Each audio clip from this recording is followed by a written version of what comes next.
Hello and welcome to The Print. I'm Tarini Unikrishnan, and today we're in Mehrauli to step back in time just a little bit. That Mehrauli is the oldest inhabited area of Delhi is widely known, but in the last 10 or so years, it has also become the hub of luxury shopping and fine drinking and dining. 30 years ago, if you came across a group of people here, they would have most likely been on a heritage walk. Some, those in the know, came for the early designer stores like Bina Ramani's Once Upon a Time or the Karma store, which continues to exist in a new avatar in the new Mehrauli. Today, however, even in the soaring temperatures of Delhi in June, complexes like Ambawata 1, One Style Mile are filled with would-be brides, their friends and their families. They step out of chauffeured BMWs and Mercedes and walk confidently into stores like Sabyasachi, Manish Malhotra, and Anita Dongre. How did we get here? How did sleepy, dusty Mehrauli become where Delhi's swish set comes to shop? It did not happen suddenly. Before Mehrauli became shorthand for bridal appointments, destination restaurants, and luxury stores, it was still a place people came to discover.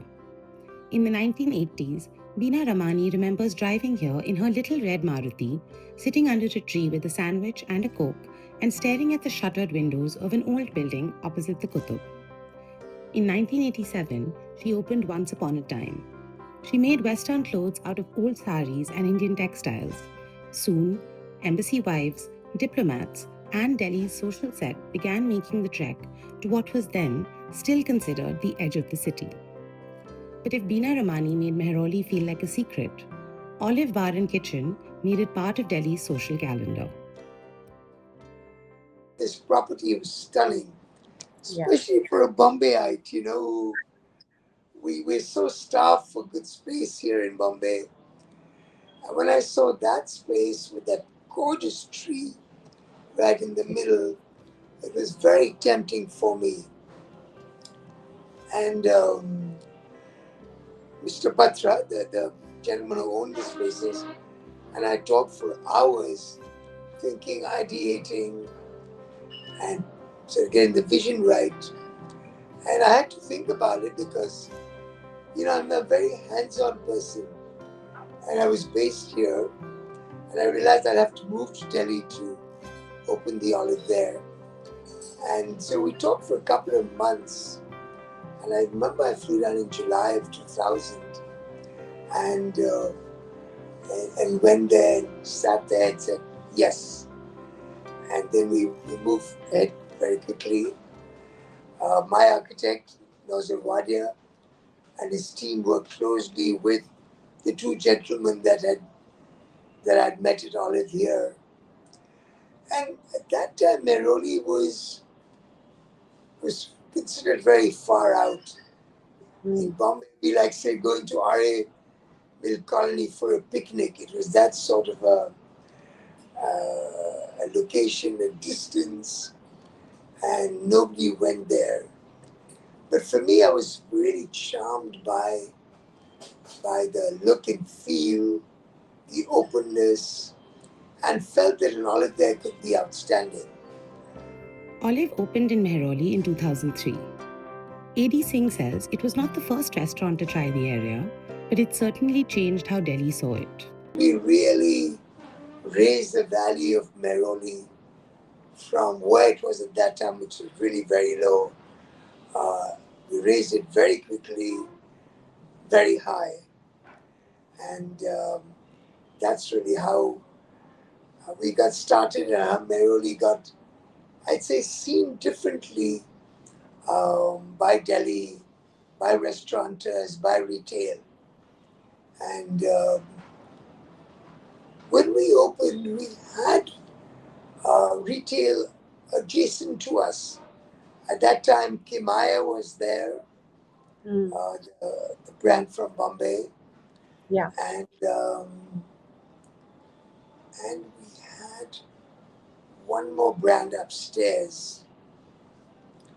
And, they did great sales. That the evening business that they got being adjacent to Olive was huge.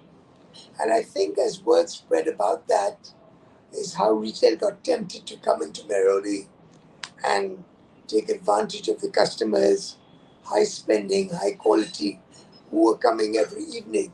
The contrast was part of the experience. Dhruv Oberoi, now head chef at Olive Kutub, remembers the dusty, unorganized roads outside and then the sudden entry into a large courtyard, white pebbles, a glass house, and a giant tree. As Oberoi puts it, you have to cross the dirty roads and then enter this mansion-like restaurant. To him, it felt like a dream. So, we, in the early years, would get a lot of the expat community of Delhi, and we became close to some of them. The Chilean ambassador, for example, still remains a close friend. Before all the sealing and all that happened, every single table at Olive would have, I'd say, some of the most interesting, some of the most powerful people in Delhi city. Years later, Olive is still one of Meheroli's meeting points. Oberoi says there is still nothing like Olive Kutub's location.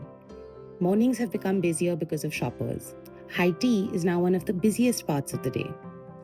Around Olive, One Style Mile, Ambawata One, and Kutub Garden now hold some of India's biggest designer names. Sabyasachi, Manish Malhotra, Anita Dongre, Tarun Tahiliani, Situ Kohli Home, Ralph Lauren Home, and Fendi Casa, and the list goes on and on. And as Oberoi says, I've seen people come here to shop, but they eat at Olive.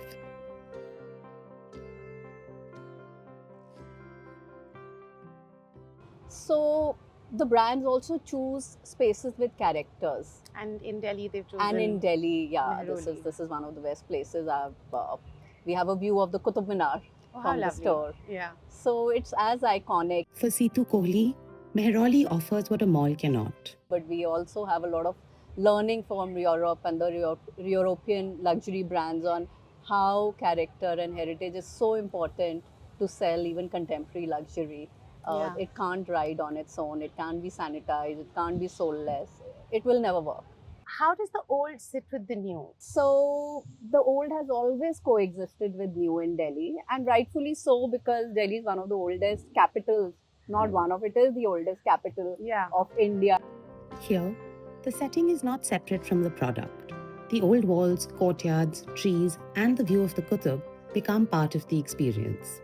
So the old part of Delhi is what makes Delhi Delhi. Yeah. We can't kind of redo all the old buildings and create new buildings or ask people to leave. We cannot redevelop the city like Bombay. Every week you hear of a building getting redeveloped. Absolutely. It would be blasphemous to do that to Delhi. So it's very good that the old lives with the new. Of course, there are some safety concerns which we are recently seeing and all. Once we can be very careful about that, and I've seen that globally. I have seen that the safety concerns can be taken care of by reducing the population in the older part. Sorry, I'm talking more like an architect now. No, absolutely. So you reduce the density there and then increase the density here. But I think the balance is fantastic. We are also the oldest living civilization as India. Yeah. So the reason that happens is because the old lives with the new so beautifully. And that's the charm of Meheroli, Ambavata, or any other place like this. And that is how many shoppers use Meheroli now. Not as one store, but as a whole outing. For Kriti Sharma, Meheroli began with Olive, one of those iconic restaurants that's been there for the longest time, as she puts it. She also shopped here for her wedding outfit and other pieces. She likes that the area has everything: shopping, food, coffee, drinks, and a place to sit. Even for those who do not shop here, Meheroli has become a Delhi habit. Shaina Kumar, who lives in Scenic Farms, remembers going to Olive with her parents when she was in school. She still comes here for Olive and the grammar room. Sometimes you just need to go there when the weather's nice, she says. Jaidev Pant visits Meheroli for Olive too, calling it an iconic cultural landmark in Delhi. He thinks some of the shopping is overrated and says there is too much traffic now. But Olive, he says, remains his favorite because of the status it holds. But that is only one version of Meheroli. Architect Aisha Hussain, who lives in the area, sees another side of the change.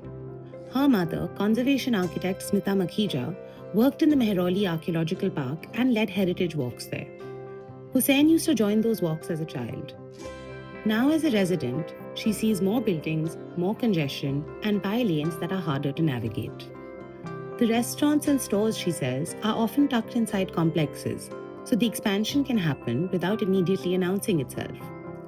To Hussain, the high-end stretch remains separate from the neighborhood around it.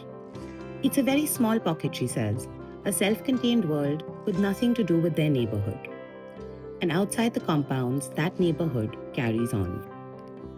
Mehroli's story is not just that luxury came here. It is that luxury learned to use what was already here. The courtyards, the ancient walls, and the even older trees. But the new Mehroli has not replaced the old one.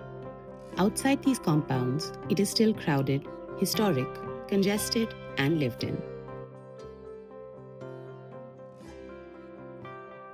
In Mehroli, this is Tarini Unikrishnan with video journalist Sakiba Khan for The Print.